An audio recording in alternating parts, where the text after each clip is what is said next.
A year later, the tornado's path is still clear. Rubble and barren lots dot the Joplin, Missouri landscape. And for some, the memories of the dead are as fresh as the water running out of this commemorative fountain.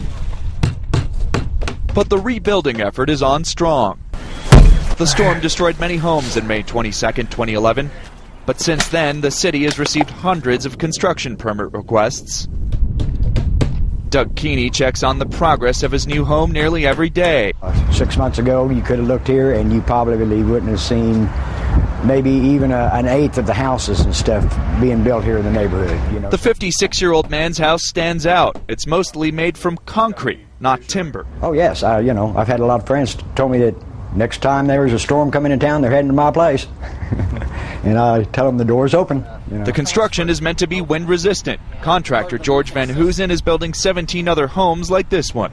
The walls are about 11 inches thick, and the thing that you notice is that we put about 6 inches of concrete in the middle. The key to the structural strength is embedded in that concrete. We use a twisted metal fiber. You can see some of them poking up here. They actually mix that into the concrete when it's wet.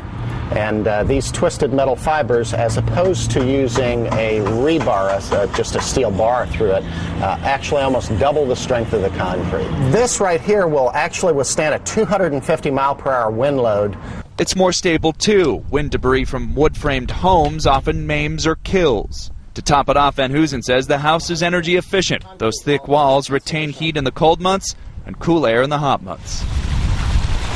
If the homes symbolize a restart for a disaster-stricken town, the fountain in Cunningham Park serves as a rebirth of its spirituality. You can see here, this is the original image of the fountain that was installed in approximately 1909 by a women's group here in the Joplin community. Built in the 1900s, somehow it went unused for decades. The fountain was covered up, but the tornado dug up the base, and eventually the city asked Max CARR to recreate it.